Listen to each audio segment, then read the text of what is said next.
মুসলমান ভাইরে আমার, কোরআনকে মহব্বত করলে কত দামি হওয়া যায়। আল বিদায়া ওয়ান নিহায়া কিতাবের মধ্যে ইমাম নববী রাহমাতুল্লাহি আলাইহি একটা ওয়াকিয়া লিখেছেন। ভাই, মক্কার আশেপাশের একজন যোগ্য আলেম, যে সবার কাছে বড় দামি ছিল, সবার কাছে বড় মহব্বতের ছিল, মক্কার এই আলেমটা মারা যাওয়ার পর সবাই এক বাক্যে স্বীকৃতি দিল, আমরা এই আলেমের কবরটা যেই সেই জায়গায় দেব না, জান্নাতুল বাকিতে কবরস্থ করব। মক্কার কবরকে জান্নাতুল বাকি বলা হয়। জান্নাতুল বাকিতে তাকে কবরস্থ করা হবে, জান্নাতুল মুআল্লায় তাকে কবরস্থ করা হবে। জান্নাতুল মুআল্লায় তাকে কবরস্থ করা হলো। কবরস্থ করার পর 1 বছর 2 বছর এইভাবে 15 থেকে 20 বছর পার হয়ে গেছে। আমাদের এলাকায় অনেক সময় অনেক জায়গাতে গিয়া দেখি কবর চালানি দেয় কি দেয় না, মানে কবর দিয়ে ভরে গেছে, তার উপরে মাটি দিয়া জিনিসপাতি সরাইয়া আবার নতুন করে কবর দেওয়ার জন্য সিস্টেম তৈরি করে। জোরে বলেন কথা ঠিক কিনা? আমাদের মুরব্বীর ভাষায় যেটাকে বলা হয় কবর চালানি করা। কবর পরিষ্কার পরিচ্ছন্ন করে আবার মাটি দেওয়ার উপযোগী তৈরি করা। এবার ওই কবরস্থান, মক্কার ওই কবরস্থানটা কবর চালানি করে মাটি দেওয়ার জন্য আবার নতুন করে উপযোগ তৈরি করবি। কিন্তু লোকেরা, কিছু মানুষ এসে ডাক দিয়ে বলতেছে, ভাই কবর সুন্দর করে চালানি করো, তাতে কোনো সমস্যা নাই। সবাই এসে আরজি করলো, ভাই আমাদের সকলের কবরগুলো চালানি হোক, তাতে কোনো আপত্তি নাই। কিন্তু যেই আলেমকে আমরা কবরস্থ করেছিলাম বড় ভালোবেসে, এই হুজুরের কবরটা খনন করিয়া লাশটা উঠায়া আবার কবরটা সুন্দরভাবে পরিপাটি করে আবার সেই জায়গাতে আমরা কবর দেব। সবাই একমত পোষণ করলো, ওলামায়ে কেরাম সহ অনেক মানুষ উপস্থিত।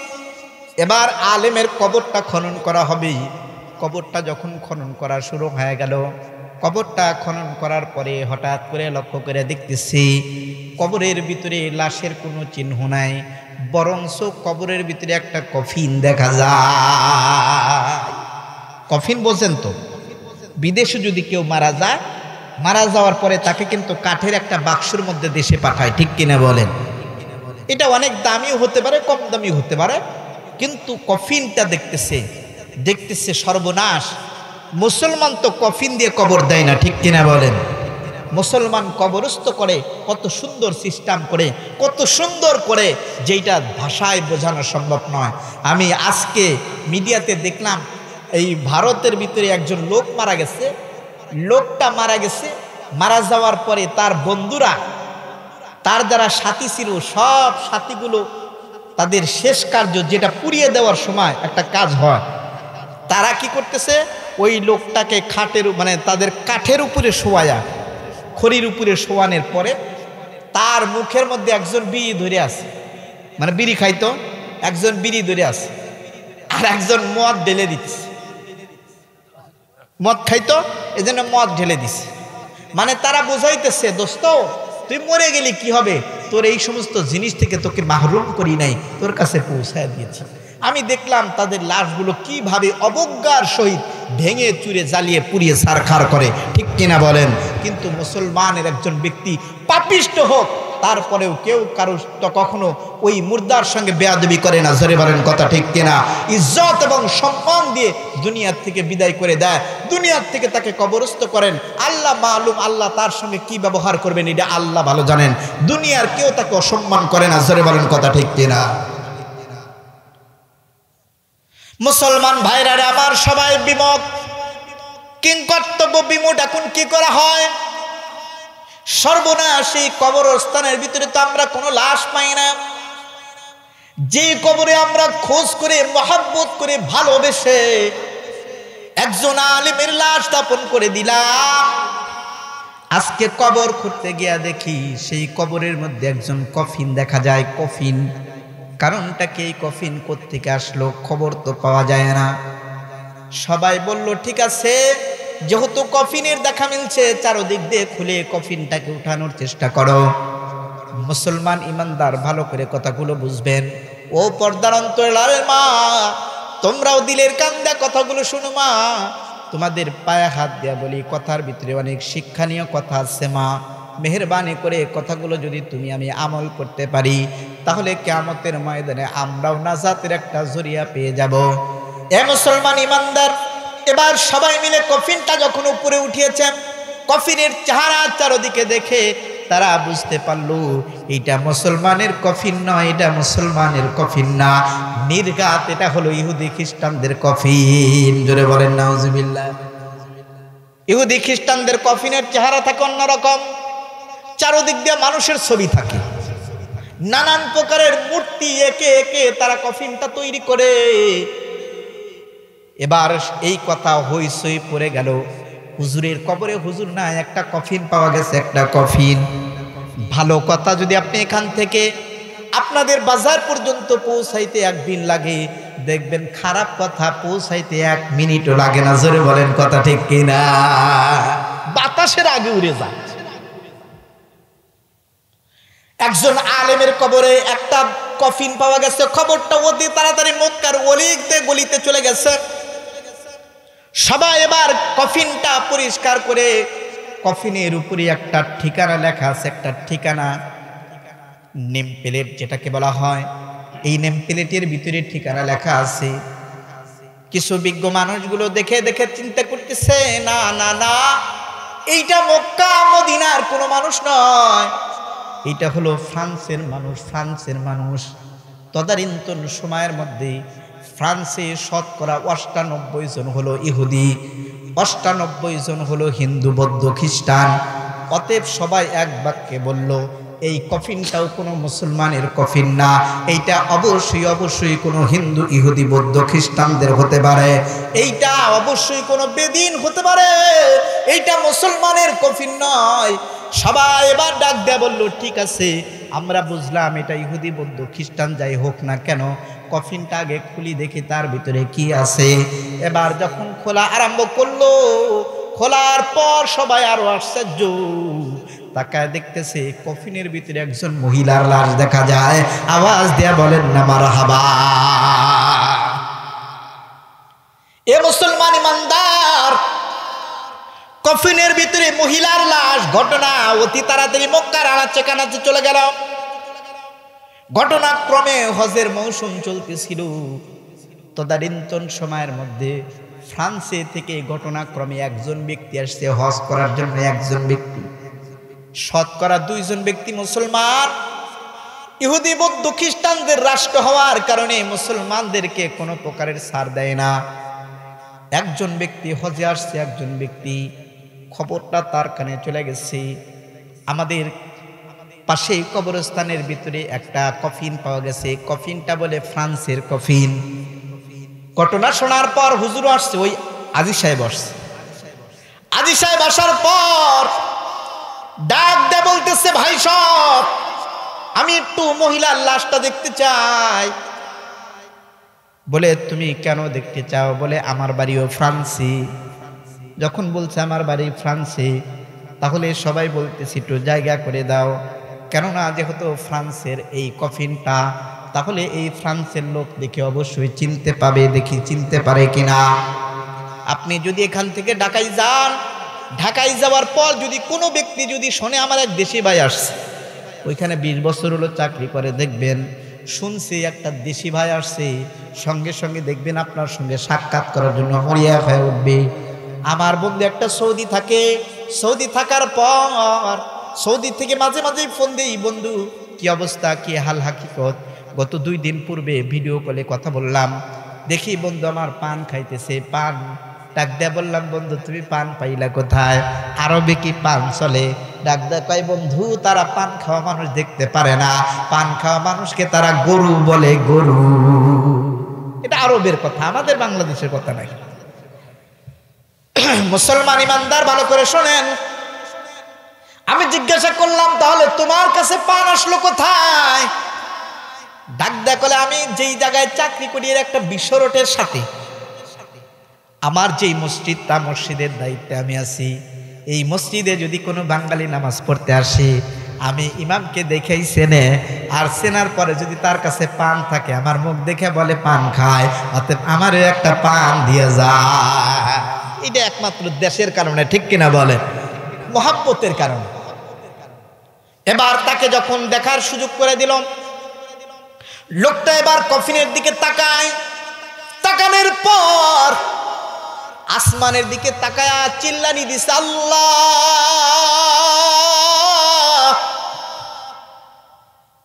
তুমি ছাড়া ক্ষমতাধর কেউ নাই, তুমি ছাড়া আর কেউ নাই মালিক। এই কথা বলে এই লোকটা জমিনে পড়ে গেছে, আর নিজের হাত দিয়া জমিনের উপরে থাপড়াইতেছে, আর বলতেছে, আল্লাহ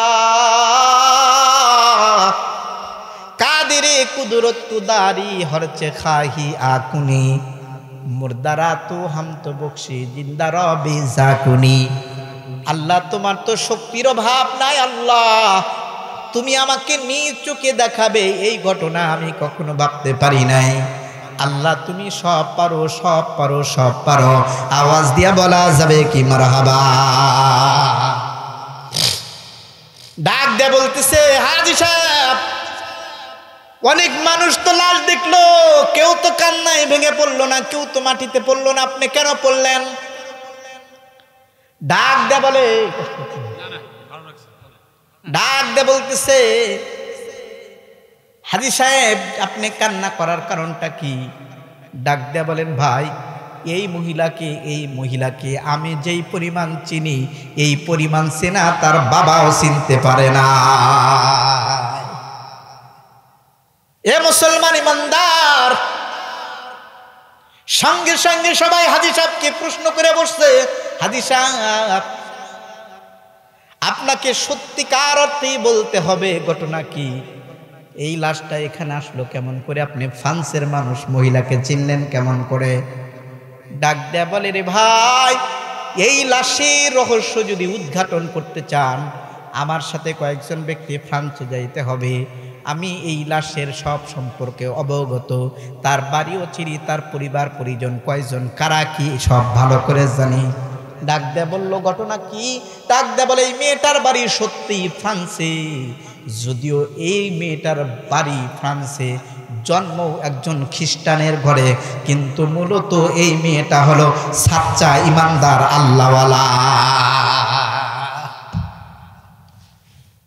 এ মুসলমান ইমানদার সঙ্গে সঙ্গে ডাক দেয়া বলে, হাজী সাহেব আপনার সাথে আমরা একমত, চলেন আমরা যাই ফ্রান্সে যাব। ঘটনা কি একটু উন্মোচন করতে চাই। আল বিদায়া ওয়ান নিহায়া কিতাবের মধ্যে লেখেন,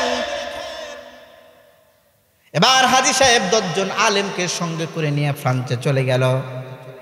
ফ্রান্সে যাওয়ার পর ওই বাড়িতে চলে গেছে, দেখতেছে 5 তলা একটা বিশাল বড় বাড়ি, বাড়ির সামনে বিশাল বড় বাগান, বাগানের সামনে চারদিকে ওয়াল করা, সামনে গেট আছে, দারোয়ান আছে।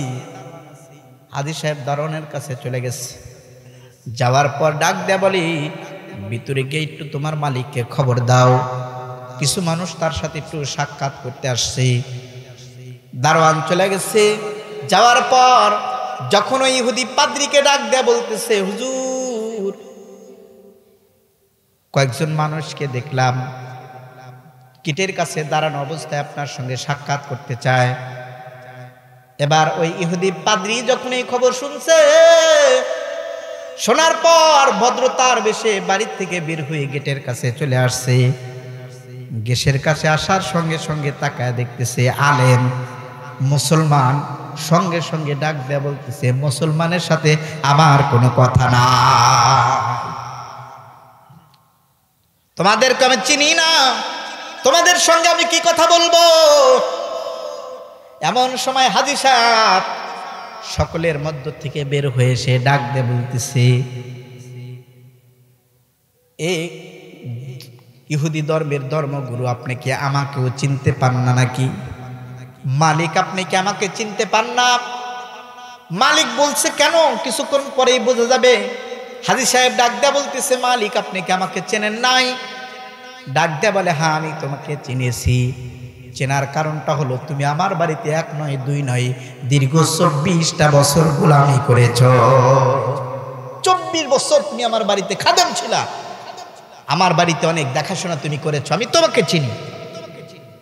ডাক দেয়া বলে, হুজুর মালিক আপনার কাছে বিশাল বড় একটা দাবি নিয়ে আসছি, আমাদেরকে সরায় দিতে পারবেন না?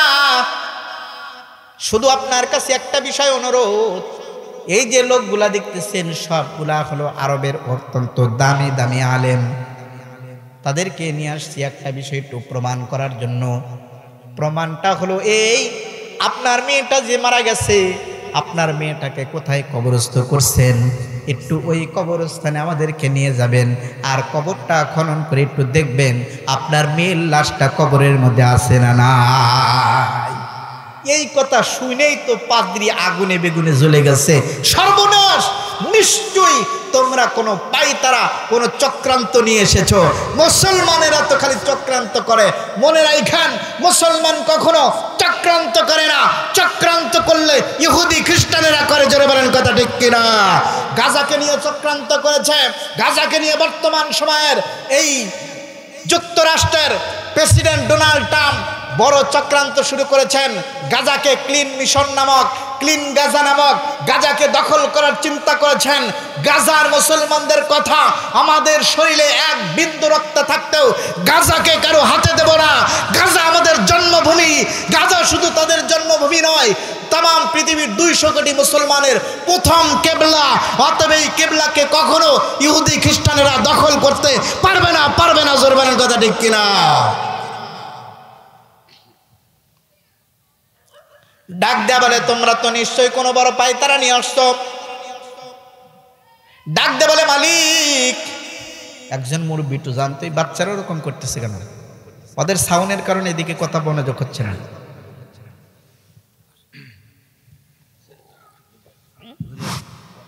একটু জিকির করেন, লা ইলাহা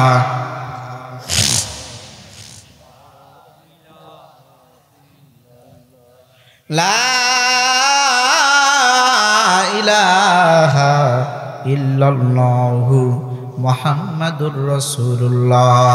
সবাই পড়ি সাল্লাল্লাহু আলাইহি ওয়াসাল্লাম। ডাক দেয়া বলে, নিশ্চয়ই তোমরা বড় পায়তারা নিয়ে আসছো, বড় বড় পায়তারা নিয়ে আসছো। না না না, আমার মেয়ের লাশ তোমাদের সামনে উত্থাপন করব না। ডাক দেয়া বলে, মালিক মেহেরবানি করে আপনার কাছে আমরা একটু আবদার করি, আপনার কাছে একটু আবদার করি, আল্লাহর ওয়াস্তে একটু মেহেরবানি করে লাশটা দেখান। আপনি যদি লাশটা একটু দেখান, তাহলে আমরা আপনার কাছে একটা বিষয় উন্মোচন করব। ডাক দে বলে, কারণটা কি? বলে, কারণ হলো এইটা, আপনার মেয়ে আপনাদের দেওয়া কবরস্থানের মধ্যে নাই, আপনার মেয়ে শান্তিতে ঘুমায় জান্নাতুল বাকিতে। আওয়াজ দিয়া বলেন না সুবহানাল্লাহ। আল্লাহ আল্লাহ क्या मुबारक नाम है, अल्लाह अल्लाह मोमिनों का काम है। ডাক দে বলে, আপনার মেয়ে তো জান্নাতুল বাকিতে ঘুমায়। কই সর্বনাশ, কি বলো? দৌড়ায় গেছে, কয়েকজন লোক নিয়ে চলে গেছে। এবার খ্রিস্টান কবরস্থানের ভিতরে ঢুকছে। কবরস্থান পরে ঢোকার পর লক্ষ্য করে দেখে, সত্যি কথা, যেই জায়গায় কবর দিছে ওই জায়গায় কোনো মহিলার লাশ নাই, বরঞ্চ ওই জায়গায় ওই মক্কার আলেমের লাশ, যাকে সবাই মহব্বত করে জান্নাতুল বাকিতে কবরস্থ করলো, তার লাশ খ্রিস্টান কবরে, আর এই মহিলার লাশ জান্নাতুল বাকিতে। বলেন তো, এই কুদরতি ক্ষমতা করার মালিক আল্লাহ, এর শক্তি আছে না নাই? মুসলমান ইমানদার এবার ওই কবরে আলেমের লাশ দেখেই খ্রিস্টান বড় আশ্চর্য, সর্বনাশ, আমার মেয়ের কবরের মধ্যে আলেমের লাশ আসলো কেমন করে? ভাই, আল্লাহ তাআলা যা ইচ্ছা তাই করতে পারেন। গত 3 দিন পূর্বে আমি যমুনা টেলিভিশনে একটা খবর দেখলাম। খবরের ভিতরে দেখলাম রংপুরের ভিতরে একজন ব্যক্তি মারা গেছে। 25 বছর হলো কবর দিয়েছে। 25 বছর পরে নদীতে ভাঙনে তার কবরটা ভেঙে গেছে। ছেলেরা আসছে তার কবরটা সরানোর জন্য। কবরস্থানে গিয়ে কবর খোলার পর লক্ষ্য করে দেখতেছি, যেইভাবে কবর দিয়েছিল সেইভাবেই আছে। কবরের ভিতরে যেই কাপড়টা লাগানো হয়েছে, কাপড়ের ভিতরেও এক টুকরো মাটি পর্যন্ত ভরে নাই। জোরে বলেন সুবহানাল্লাহ। বলেন তো হেফাজত করার মালিক কে? এ মুসলমান ইমানদার, এবার এই আলেমের লাশ দেখে সবাই হতবাক। যাকে এত মোহাব্বত করে জান্নাতুল বাকিতে কবরস্থ করলাম, তার লাশটা হয়েছে খ্রিস্টান কবরে। আর এই খ্রিস্টান মহিলার লাশ জান্নাতুল বাকিতে গেল, কারণটা কি? এবার ডাক দেয়া বলতেছে, ওই হাজী সাহেব ডাক দেয়া বলতেছে, মালিক চিন্তা করেন না, চিন্তা করেন না, আপনার মেয়ে সম্পর্কে আমি ভালো অবগত। বলে কেমন করে? বলে আমি যখন আপনার বাড়িতে গোলাম ছিলাম, গোলাম, আমি দিনের বেলা যদিও আপনার গোলাম ছিলাম, কিন্তু রাতের বেলা আমি আর একজনের গোলামি করতাম। তিনি কে? জোরে বলতে হবে, তিনি কে? কোন বান্দা যদি রাত্রিবেলা আল্লাহর কাছে সাহায্য চাওয়ার জন্য জায়নামাজে দাঁড়ায় যায়, আল্লাহ বলেন, বান্দা তুমি জায়নামাজে দাঁড়াইতে দেরি, আমি আল্লাহ তোমার কাছে সাহায্য পাঠাইতে দেরি করি না। জোরে বলেন সুবহানাল্লাহ। জান্নাত মে মাকান আপনে বানাতে হি নামাজি, আল্লাহু আকবার। জান্নাত মে মাকান আপনে বানাতে হে নামাজি, মসজিদ মে বড়ে শৌক সে যাতে হে নামাজি, मस्जिद में बड़े शौक से जाते हैं नमाजी, माबुद भी खुश होते ही महबूब भी राजी, माबुद भी खुश होते ही महबूब भी राजी, सजदे के लिए सिर झुकाते हैं नमाजी, सजदे के लिए सिर झुकाते हैं नमाजी, कहता है दरवाजा बदारोगा है जन्नत, कहता है दरवाजा बदारोगा है जन्नत, हट जाओ के फिर दोस्त में आते हैं नमाजी, हट जाओ के फिर दोस्त में आते हैं नमाजी। এবার ডাক দেয়া বলে, তুমি বান্দা যখন নামাজের ভিতরে দাঁড়ায়, নামাজের ভিতরে দাঁড়ানোর সঙ্গে সঙ্গে আল্লাহর পক্ষ থেকে জান্নাত তার সামনে উপস্থিত করে ডাক দেয়া বলা হয়, ও জামাজি, এই যে জান্নাত, এই যে জান্নাত, এই জান্নাতের ভিতরে যখন তুমি যাবে, তখন তুমি যা ইচ্ছা তাই চাইতে পারো, তুমি যেমন ইচ্ছা তেমন চলতে পারবা, কিন্তু এই জান্নাত পাওয়ার শর্ত হলো দুনিয়াতে যা ইচ্ছা তাই বলাও যাবে না, যা ইচ্ছা তাই খাওয়াও যাবে না, যা ইচ্ছা সেইভাবে চলাও যাবে না। জোরে বলেন কথা ঠিক কিনা? ডাক দেয়া বলে, মালিক আমি দিনের বেলা আপনার গোলামি করতাম ঠিকই, কিন্তু রাত্রিবেলা আমি আমার মালিকের গোলামি করতাম। সঙ্গে সঙ্গে ইহুদি পাদ্রী ডাক দেয়া বলতেছে, বুঝতে পারছি, আমি এটা অনেক আগেই বুঝতে পারতাম যে তুমি দিনের বেলা যদিও আমার গোলামি করতা, কিন্তু রাত্রিবেলা নিশীতে নির্জনে একা একা তুমি তোমার মালিকের গোলামি করতা। জোরে বলেন সুবহানাল্লাহ। ওয়া মিনাল লাইলি ফাতাহাজ্জাত বিহি নাফিলাতাল লাকা আসা আইয়াবাসাকা রাব্বুকা মাকামাম মাহমুদা। আল্লাহ তাআলা ডাক দিয়ে বলেন, ও পয়গম্বর, আমি আপনার প্রতি আরজি করতেছি, রাতের কিছু অংশে আল্লাহর জন্য কাজ করেন, আল্লাহর জন্য কাজ করেন, আল্লাহর জন্য কাজ করেন। আল্লাহ তাআলা ভাগ্য পরিবর্তন করবে। 365টি রাত আল্লাহ আমাদেরকে দেয়, বছরে 365টা রাত যদি আমরা পেয়ে থাকি, আর এই 365টা রাতে যদি আমাদের আল্লাহর জন্য কোনো কাজ করে থাকি, খোদার কসম করে বলে এই কাজের বিনিময়ে আমাদের জীবনের সব পাওনা আল্লাহ কুদরতিভাবে মিটিয়ে দিবেন। জোরে বলেন সুবহানাল্লাহ। হে মুসলমান ইমানদার, এবার ওই মেয়েটা কি অবস্থায়, কি হাল হাকিকত হাজী সাহেব বর্ণনা করে বলতেছেন, হুজুর আপনার মেয়ের অবস্থাটা আমি জানাই। আপনার মেয়ে গভীর রাতে যাইতো আমার কাছে, যখন আমি কোরআন তেলাওয়াত করতাম, আপনার মেয়েটা দরজার কাছে, জানালার কাছে দাঁড়ায় দাঁড়ায় কোরআন শুনতো। একদিন রাত্রিবেলা যখন কোরআন তেলাওয়াত শোনার জন্য রাত্রিবেলা যখন দরজার কাছে দাঁড়াইছে, আমি সঙ্গে সঙ্গে দেখে আমি বড় ভয় পেয়ে গেছি। নিশ্চয়ই আপনি আমার প্রতি গোয়েন্দা লাগায়া দিছেন। আপনার মেয়ে এই কথাগুলো দেখবে আর আপনার কাছে বলে দিবে, আর আপনি আমাকে শাস্তি দিবেন, এই ভয়ে আমি সঙ্গে সঙ্গে কোরআন পড়া বন্ধ করে দিলাম। এবার কিছুক্ষণ পর লক্ষ্য করে দেখি আপনার মেয়ে চলে গেছে, আমি আবার কোরআন পড়া শুরু করছি। কিছুক্ষণ পর দেখি আবার আপনার মেয়ে দরজার কাছে দাঁড়ায় আমার কাছ থেকে কোরআন তেলাওয়াত শুনতেছি। হুজুর, এই যে কোরআনের প্রতি একটা মহাব্বত তৈরি হয়ে গেছে, একদিন সে আমাকে এসে ডাক দিয়ে বলতেছে, হুজুর আমি এই কোরআন একটু পড়তে চাই, ধরে দেখতে চাই। আমি ডাক দিয়ে বললাম, মা তুমি তো খ্রিস্টান, এই কোরআন তোমার পড়া হবে না, এই কোরআন তুমি সম্মান নষ্ট করতে পারবা, এই কোরআনের ইজ্জত তুমি রক্ষা করতে পারবা না। অতএব এবার ডাক দিয়ে বলতেছে, এই কোরআনের ইজ্জত আমি রক্ষা করতে পারবো, কোরআনকে আমি সম্মান করতে পারবো, কোরআনকে আমি আমার অন্তরের ভিতরে ভালোবাসায় মুড়ায় রাখতে পারবো। এবার ডাক দিয়ে বলতেছে, তাহলে কি করবা? বলে আমি কোরআন শিখতে চাই।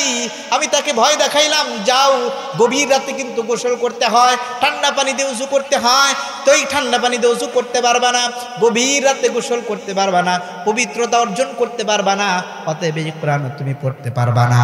কয়েকদিন বাদেই দেখলাম মেয়েটা আমার সামনে গভীর রাতে গোসল করেছে, চুল দিয়ে টপ টপ করে পানিগুলো পড়তেছে। এবার আমার সামনে এসে ডাক দিয়ে বলতেছে, চাচ্চু আমি এই কোরআন পড়তে চাই, আমার এই কোরআন থেকে মাহরুম করে দিয়েন না। এবার আমি তাকে কোরআন শিক্ষা দিলাম। এইভাবে তার সঙ্গে আমার তালিম চলতেছিল।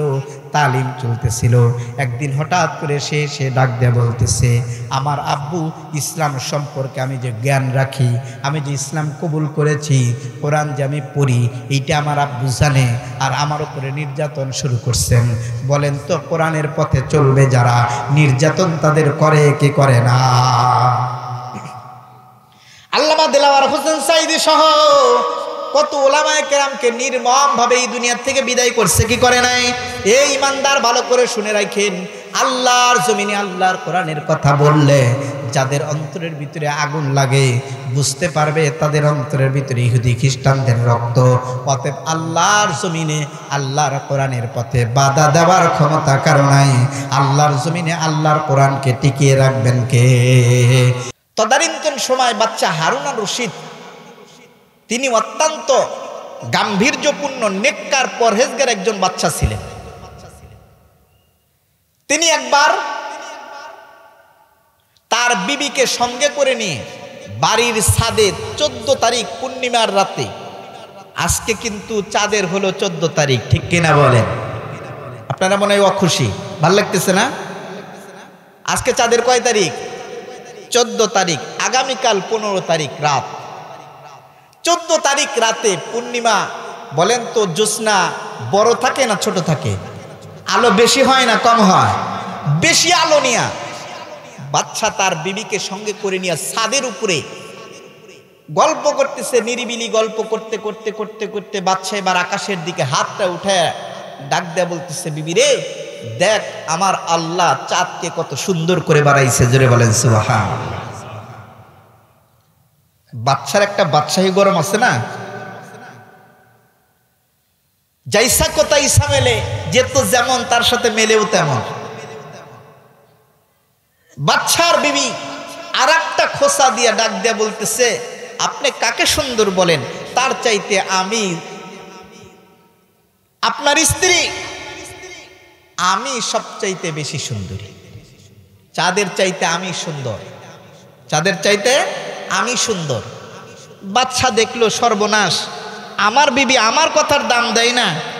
বাচ্চা, আমার যে একটা বাদশাহীর ভাব আছে, আমার বিবি তো তার সই দিল না। আমি বললাম চাঁদ সুন্দর, আর সে বলতেছে চাঁদের চেয়ে আমি সুন্দর। রাগ করে বলেই ফেলছে যে চাঁদের চেয়ে তুমি যদি সুন্দর না হও তাহলে তুমি তালাক। বলেন তো আমাদের দেশে তরকারিতে লবণ কম হয়েছে, এই নিয়ে বহু তালাকের ঘটনা আছে না নাই? প্রথম কথাই তুই তালাক, তোর মাও তালাক, তোর বাপ তালাক, তোর 14 গোষ্ঠী তালাক। মানে তালাক তার কাছে এটা একটা গালির মতো। কিন্তু সবাই কিন্তু তা বোঝে না। যখন বাচ্চা হারুন আর রশিদ বলছে, বিবি তুই তালাক যদি চাঁদের চেয়ে সুন্দর না হস, সঙ্গে সঙ্গে বিবি তার মাথার কাপড়টা দিয়ে মুখটা ঢেকে ঘরের মধ্যে চলে গেছে। বাচ্চা গভীর রাত, এখন তো বিবির কাছে যাওয়া লাগবে, ঠিক কিনা বলে? যেই লোকটা বিকেল বেলা খাবার নিয়ে বউকে তালাক দিল, রাত্রিবেলাও কিন্তু সে বউয়ের কাছে যাওয়ার ইচ্ছা পোষণ করে, ঠিক কিনা বলে? মুসলমান ভাইরা আমার, বাচ্চা হারুন গভীর রাতে উঠে বিবির ঘরে যেতে চায়। বিবি যখন দেখছি স্বামী দরজার কাছে আসছে, বিবি তার মুখটা কাপড় দিয়ে ডেকে ডাক দে বলে, ওগো স্বামী, ভিতরে আসার মতন অনুমতি নাই, ভিতরে আপনারে আসা হবে না, আপনারে আসা হবে না, আপনার আসা হবে না। ডাক দেয়া বলে, বিবি রে, তুমি আমার বিবি, আমি তোমার স্বামী, আমি তোমার কাছে আসবো, শরীয়ত তো সব বলে, তাহলে কেন নিষেধ করো? ডাক দেয়া বলে, না না, আপনি ছাদের উপর বলছেন, আকাশের চাঁদের চাইতে তুমি যদি সুন্দর হও তাহলে তুমি তালাক। অতএব আপনি আগে মুরব্বীর কাছ থেকে, আপনি আগে মুফতিদের কাছ থেকে ফতোয়া নিয়ে আসেন।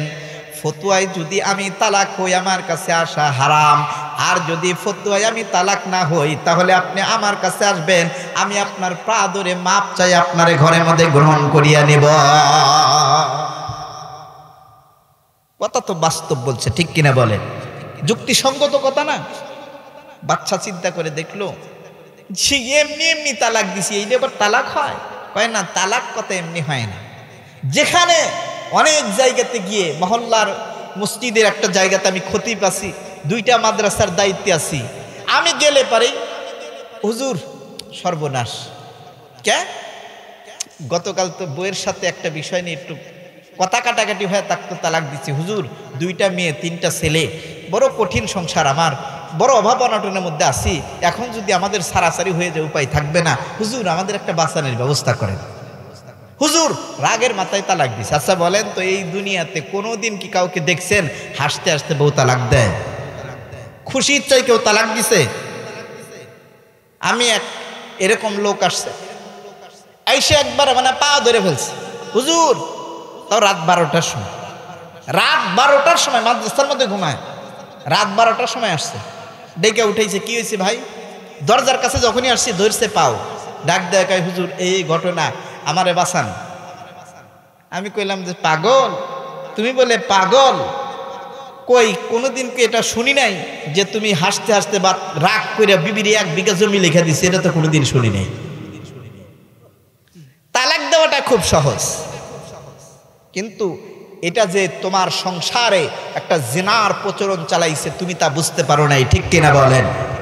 আজকে আমাদের সংসারে, আমাদের জীবদ্দশায়, আমাদের এলাকায় আপনি খুঁজে দেখেন, অহরহ সন্তানগুলো নিজেদের অজান্তেই জারজে পরিণত হয়ে গেছে, ঠিক কিনা বলেন? বাবা মার ভুলের কারণে সন্তানগুলো জারজে পরিণত হয়ে গেছে, সে জানেই না যে আমাদের সন্তান জারজ হয়ে গেছে। বিবি যখন বলছে স্বামী আর আসা যাবে না, লাইন গার্ড বন্ধ করে দিচ্ছেন, যতক্ষণ পর্যন্ত ফতোয়া না নিয়ে আসবেন। এবার বাচ্চা হারুন আর রশিদ পাগলের মতন হয়ে গেছে, কি করলাম কি করলাম।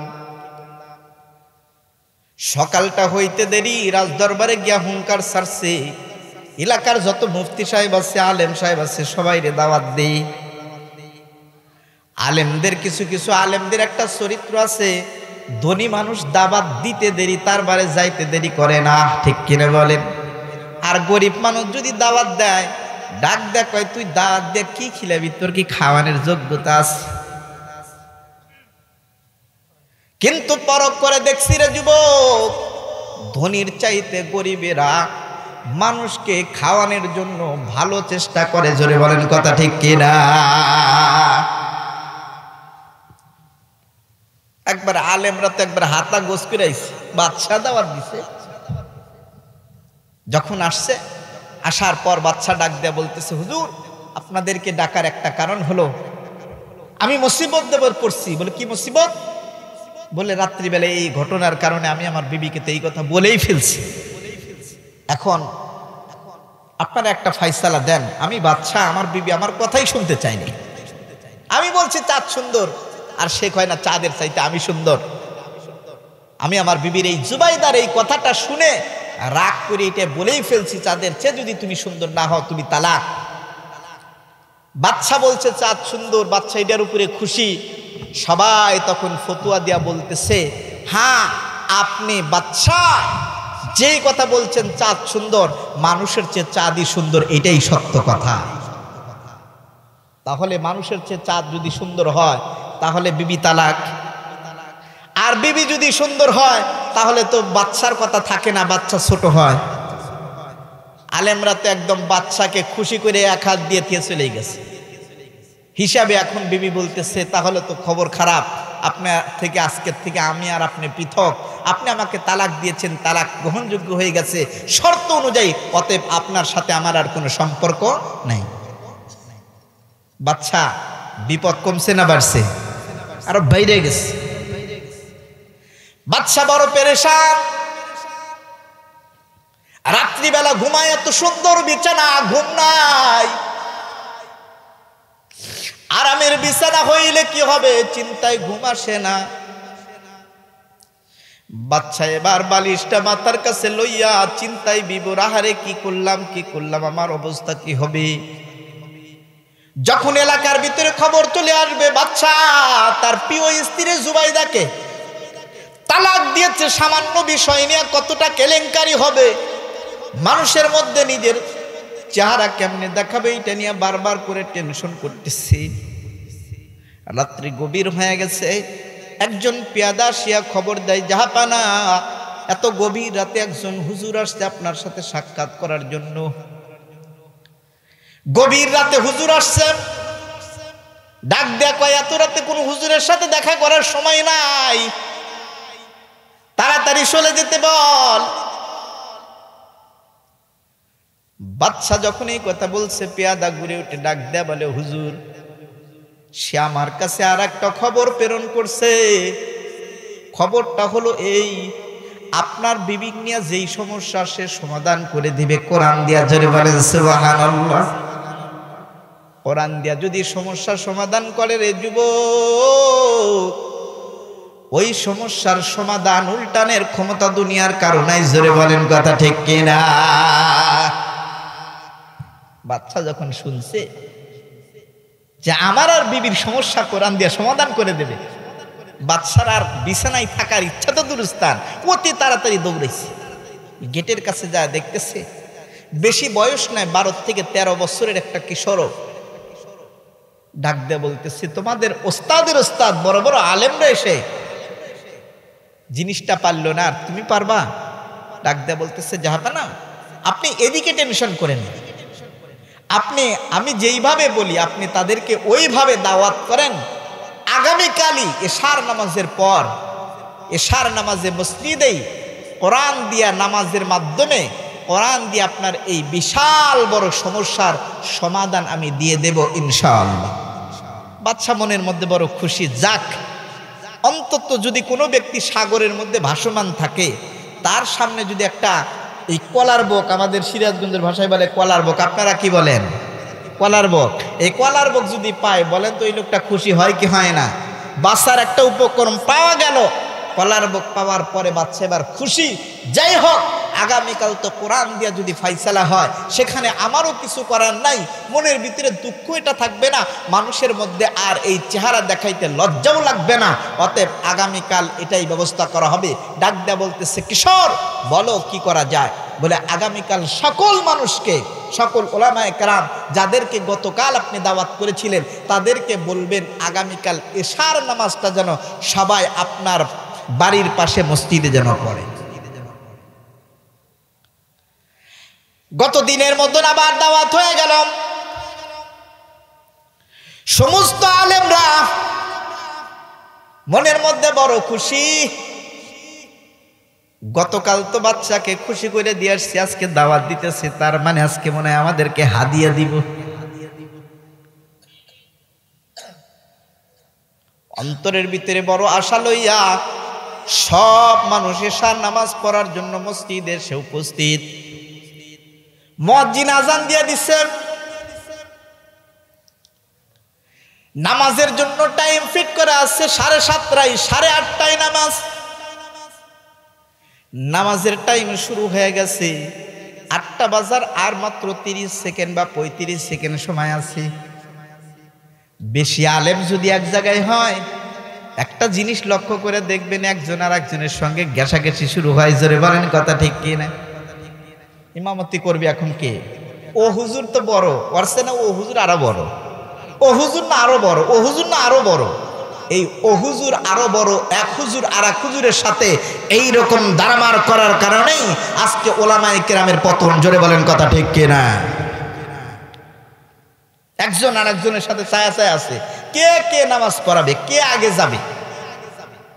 বাচ্চা পিছন থেকে ডাক দেয়া বলতেছেন, আপনাদের কারো কোনো প্রকারের কানা ঘোষা প্রয়োজন নাই, আপনাদের টেনশনেরও প্রয়োজন নাই, আপনারা একটু স্থির হন। ইমাম আমার ঠিক করা আছে, আমার ঠিক করা ইমামই নামাজে যাবে।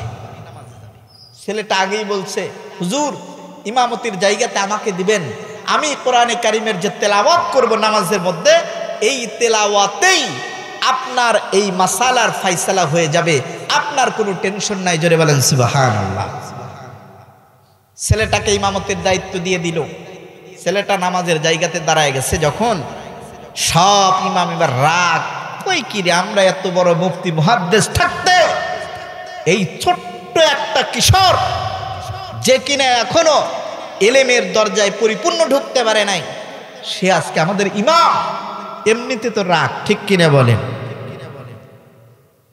গোস্বা নিয়া বাদশার হুকুম তার অমান্য হবে না। গোস্বা নিয়া দাঁড়ায় গেছে।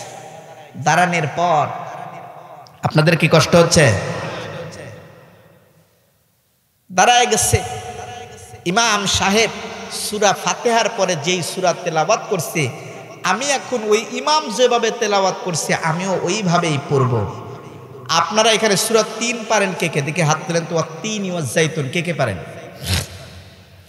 মোটামুটি জানলেওয়ালা মুসল্লির অভাব নাই, ভুল বলে ছাড় পাওয়া যাবে না, ঠিক কিনা বলে? আমি তেলাওয়াত করতেছি ওই ইমামের মতন, ভুল হইলে আপনারা বইলেন। মনে করেন এখন আপনারা সবাই মিলে নামাজে, আমি ইমাম, আমি তেলাওয়াত করতেছি, ইমামের ভুল হলে মুসল্লি ধরে কি ধরে না? হ্যাঁ, ভালো করে শুনেন। ওয়াত্তিনি ওয়াজ্জাইতুনি ওয়াতুরি সিনিনা ওয়া হাদাল বালাদিল আমিন লাকাদ খলাকনাল কমারা ফি আহসানি তাকওয়িম। ভুল আছে কলি চলবে? নামাজের মধ্যে যদি আপনি বলেন ভুল হয়েছে হুজুর, তাহলে চলবে? কি বলা লাগবে? হ্যাঁ, নাই যেটা শুদ্ধ সেটা বলতে হবে, আর নাইলে আল্লাহু আকবারের ধ্বনি দিতে হবে, ঠিক কিনা বলেন? আপনি নামাজের মধ্যে যা দেখেন হুজুর ভুল হয়েছে, হুজুর তো থেকে পলাইবে, ঠিক কিনা বলে?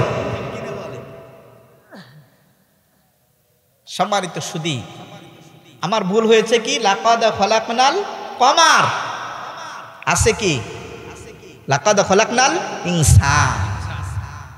সম্মানিত সুধী, ইমাম সাহেব পড়ছে লাকাদ খলাকনাল কমারা ফি আহসানি তাকওয়িম। পিছনে তার মুফতি মুহাদ্দিসের অভাব নাই, ঠিক কিনা বলেন? ওই নামাজের দিকে তাকান, পিছনে তার মুফতি মুহাদ্দিসের অভাব নাই। এমনি তাদের উপরে গোসা, আমাদের থুইয়া ওই ছেলেকে দিছি ইমামতির, এমনি মন মেজাজ খারাপ, তারপরে আবার নামাজের মধ্যে কত বড় ভুল কয়ে ফেলাইছে, এটা রাগের কথা না? পিছন থেকে লোকমা দিচ্ছে লাকাদ খলাকনাল ইনসান। ইমামও কম না, ইমাম আবার শুরু করছে লাকাদ খলাকনাল কমারা ফি আহসানি তাকওয়িম। পিছনের এখন চিন্তা করতে, কি রে আমরা বলে দিই ইনসান, ওকাই কমার, আবার শুরু করছে। মানে লোকমার মিটার এবার গরম হয়ে গেছে, পিছনের আলেমদের লোকমার মিটার কি হয়ে গেছে? গরম হয়ে গেছে। লাকাদ খলাকনাল কমার লাকাদ খলাকনাল ইনসান। ইমাম আরো গরম। দেখবেন যদি রাস্তাঘাটে চলতে গিয়ে কেউ যদি আপনার উপরে 1 ফিট গরম হয়, আপনি যদি 2 ফিট তার উপরে গরম হইতে পারেন, সে নিচে হয়ে যায়, ঠিক কিনা বলে? ভাই রাস্তাঘাটে আমরা চলি, ভাই হুজুর বলে সবসময় সব বাসালা ছাড় দেয় না। কিছু কিছু কন্ট্রাক্টর আছে এমন খেস্টার, ওরা বাসের মধ্যে যাওয়ার পরে মানুষের সাথে এমন ধোঁকাবাজি করে, মনে করেন আসবেন এখান থেকে নাটোর গুরুদাসপুর, আপনার সিরাজগঞ্জ, ওর আসবে সিরাজগঞ্জ রোড পর্যন্ত, বলবে যে গুরুদাসপুর যাব, কিন্তু রোড পর্যন্ত আসার পরে বলবে হুজুর ওই যে গুরুদাসপুরের গাড়ি ওইখান দিয়ে চলে যান। ঠিক কিনা বলেন? আপনি যদি তার সাথে আর 1 ফিট গরম হইতে পারেন তাহলে দেখবেন যে বলবেন হুজুর আপনি চুপ থাকেন, আপনি একটু ফায়সালা করতেছি। ইমাম এরা 2 ফিট গরম, ইমাম 3 ফিট হইছে। লাকাদ খালাকনাল কমার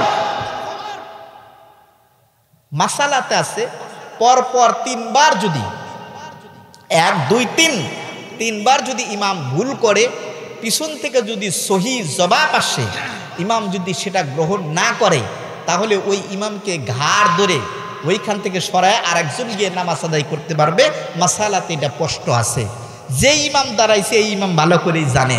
3 বেলা বলার পর এবার ইমাম বলতেছে লাকাদ খালাকনাল ইনসানা ফি আহসানি তাকওয়িম। সংক্ষেপে নামাজ শেষ। নামাজ শেষ করে যখন বলছে আসসালামু আলাইকুম রহমতুল্লাহ, আসসালামু আলাইকুম রহমতুল্লাহ, পিছন থেকে এখন সবাই মাথা গরম, লাকাদ খালাকনাল কমার পাইছে কোনে, কমার পাইছে কোনে? ডাক দিয়ে বলতে হুজুর আপনারা রাগারাগি করেন না, আমি বিষয়টা আপনাদের সামনে উপস্থিত করতেছি। বলে কি উপস্থিত? বলে আপনারা গতকাল বাদশাকে বলেছেন জুবাইদার চাইতে আসমান সুন্দর, আসমানের চাঁদ সুন্দর। চাঁদের আরবি ভাষা কোরআনে বর্ণিত হয়েছে কমার, আর জুবাইদার বিষয় কোরআনের ভিতরে বর্ণিত হয়েছে ইনসান। কেননা জুবাইদা তো একটা মানুষ, মানুষ হিসাবে ইনসান। আল্লাহ এই আয়াতে, কোরআনে কারিমের এই আয়াতে বলেছেন লাকাদ খালাকনাল ইনসান, আমি মানুষকে সর্বশ্রেষ্ঠ সুন্দর করে বানিয়েছি। আর আপনি বললেন, আপনারা সবাই বলেছেন বাদশার কথার সাথে সায় দিয়ে যে আসমানের চাঁদ সুন্দর, বাদশা বলছে দেখে চাঁদ সুন্দর। অতএব আপনাদেরকে খুশি করার জন্য আমি 3 বার বলেছি লাকাদ খালাকনাল কমার, কিন্তু আপনারা খুশি নন, কেননা কোরআনের মধ্যে আঙ্গুল ঢুকাবে যে তার খবর আছে। অতএব আপনারা যে কালকে ফতোয়া দিয়ে কোরআনের মধ্যে আঙ্গুল ঢুকাইছেন এইটা বুঝানোর জন্য আমি 3 বার ভুল বলেছি, আর 1 বার শুদ্ধ বলে আমি এইটা প্রমাণ করেছি আল্লাহর কোরআনের উপরে হাত নড়ানোর ক্ষমতা কারো নাই, কারো নাই, কারো নাই। জোরবানের কথা ঠিক কিনা? এজন্য কোরআন আল্লাহর কাছে সর্বশ্রেষ্ঠ, মানুষও আল্লাহর কাছে সর্বশ্রেষ্ঠ। এজন্য আল্লাহ মানুষকে কোরআন দান করেছেন। জোরে বলেন সুবহানাল্লাহ। কোরআনের হক হলো 5টি। জোরে বলেন কয়টি? আওয়াজ তুলেন কয়টি? একটু হাত তুলে বলেন তো, এইভাবে দেখান। কোরআনের হক কয়টি? আল্লাহ কবুল করুন, বলেন আমিন। যারা হাত তোলে নাই আল্লাহ তাদের হাত জানি ভেঙে যায়, আল্লাহ মাফ করে দিক, বলেন আমিন। এমনি বললাম, আল্লাহ হেফাজত করুক। সম্মানিত সুধী, কোরআনের হক হলো 5টি। সবাই আমার সাথে বলবেন, মুখস্থ যদি নাও করতে পারেন অন্তত 1 বার বলেন, ইনশাল্লাহ সব হবে। 1 নাম্বার মোহাব্বত, আজমত, এতাআত, এশাআত, বিশুদ্ধ তেলাওয়াত। এই 5টা হলো কোরআনের হক। এই 5টা কোরআনের কি হক? প্রত্যেকটা জিনিসের হক আছে না বাবা? সন্তানের একটা হক আছে, আপনি জমির একটা হক আছে। জমিতে যদি আপনি তার হক অনুযায়ী মাল পানি না দেন, জমি কিন্তু আপনাকে আবাদ দেবে না। ঠিক কিনা বলেন? এই কোরআনের হক যদি আপনি আদায় না করেন, কিয়ামতের ময়দানে এই কোরআন আপনাকে শাফায়াত করবে না এবং জান্নাতে নেবে না। কোরআন আপনার বিরুদ্ধে আল্লাহর কাছে, আল্লাহর আদালতে মামলা করে দিয়ে আপনারা জাহান্নামে ঢুকাবে। কেন? বলে আপনি কোরআনের হক আদায় করে নাই। তার মধ্যে 1 নম্বর হলো কোরআনের প্রতি মহাব্বত। সম্মানিত সুধী, এই কোরআনের প্রতি মহাব্বত, এই কোরআন জানলেওয়ালারাই সবচাইতে বেশি ভালো জানে। কোরআন যারা জানে তারাই মানুষকে যদি জানায় যে কিভাবে কোরআনকে মহাব্বত করতে হয়, কোরআনের মহাব্বত অন্তরের ভিতরে কি পরিমাণ দরকার, এইটা যদি জানতে পারে, জানার পরে যদি তারা আমল করতে পারে, তাহলে কিয়ামতের ময়দানে কোরআনের আদালতে ওই ব্যক্তি আল্লাহর কাছে শাফায়াত করে বলবে, আল্লাহ আমি কোরআন, এই ব্যক্তি আমাকে মহাব্বত করেছে, অতএব আজকে তাকে নিয়ে আমি জান্নাতে যাবো। জোরে বলেন সুবহানাল্লাহ। একটা মিসাল দিলে ভালো করে বুঝে আসবে। আপনারা কি রাগ করতেছেন? আমি বুঝানোর জন্য কথাগুলো বলতেছি, আপনাদের কাছে কথাগুলো বুঝিয়ে দিয়ে ইনশাআল্লাহ এখান থেকে আমরা একটা সহি সবক নেব এবং সেই সবক অনুযায়ী আমল করব। সম্মানিত সুধী, এক মায়ের 3 সন্তান। কয় সন্তান? মা তার 3টা সন্তানকে বর্তমান সময়ের সবচেয়ে উন্নত লেভেলের শিক্ষা দেই। 1 নাম্বার হলো ডাক্তার। 1 নাম্বার কি? ডাক্তার, 2 নাম্বার ব্যারিস্টার, 2 নাম্বার কি, 3 নাম্বার ইঞ্জিনিয়ার। কেউ কিন্তু কারোর চাইতে কম শিক্ষিত লেভেলের নয়। জোরে বলেন কথা ঠিক কিনা? ডাক্তার শুধু FRCS করা নয়, সে বিশ্বের বড় বড় হেলথে কাজ করা। অতএব এই ডাক্তার সব জায়গায় শিক্ষিত। ব্যারিস্টারও কম নয়, তামাম পৃথিবীর সমস্ত আদালতে কাজ করার যোগ্যতা রাখে। ইঞ্জিনিয়ার, বড় বড় বিল্ডিং তৈরির সব বিষয়ে ক্ষমতা তার আছে। 3টা সন্তানই শিক্ষিতর দিক দিয়ে সবচেয়ে পারফেক্ট করেছেন। মা একদিন হঠাৎ করে অসুস্থ হয়ে গেছে। যেই দিন অসুস্থ হয়েছে ওই দিন তার সন্তানটা, ডাক্তার সন্তানটা কোনো এক কাজে, হেলথের কোনো একটা কাজে দেশের বাহিরে অন্য একটা দেশে গেছে। বাড়িতে মাটা অসুস্থ হওয়ার কারণে বাকি 2 সন্তানগুলো ইমার্জেন্সি ভাবে অ্যাম্বুলেন্সে করে তার ওই মাকে নিয়ে হাসপাতালে চলে গেছে। হাসপাতালে যাওয়ার পর ডাক্তার কিছু টেস্ট, দেখবেন এরকম একটা ডাক্তার স্লিপ দেওয়ার পরে এক সাইডে কিছু টেস্ট লিখে দেয় কি দেয় কেনা। এই টেস্টগুলো করানোর পরে ডাক্তার কিছু ওষুধ লিখে দিল। টাকা পয়সার তো আর অভাব নাই, তাদের ডাক্তার তো আসতেও বেশি নাই। গরিবের ডাক্তার আসতে দেরি করে, কিন্তু ধনীর ডাক্তার আসতে দেরি করে না। জোরে বলেন কথা ঠিক কিনা? আপনি বড় বড় আমাদের বলে যে এটা সরকারি হসপিটাল, এখানে গরিব দুঃখীর চিকিৎসা দেওয়া হয়, কিন্তু বড় বড় হসপিটালে গিয়েও দেখবেন যে কোনো প্রকারের গরিবের চিকিৎসা নাই। বড় লোকের জন্য ইমার্জেন্সি খুলে বসে আছে। জোরে বলেন কথা ঠিক কিনা? গরিবের কোনো দামই নেই, মরে যাইতেছে। হসপিটালে একজন গরিব মানুষ চিকিৎসাহীন মারা যাইতেছে, চায়া চায়া দেখবে, তাকে ধরার কেউ নাই। আর যদি ওই লোকটা কোটিপতি হয় তাহলে তার পাশে ডাক্তার চারিদিক দিয়ে ঘিরে থাকে। জোরে বলেন কথা ঠিক কিনা? টেস্টগুলো লিখে দেওয়ার পরে, টেস্টগুলো করানোর পরে ডাক্তার দেখে কিছু ওষুধ লিখে দিল। মা বিকেল বেলায় বাড়িতে ফিরে আসছে।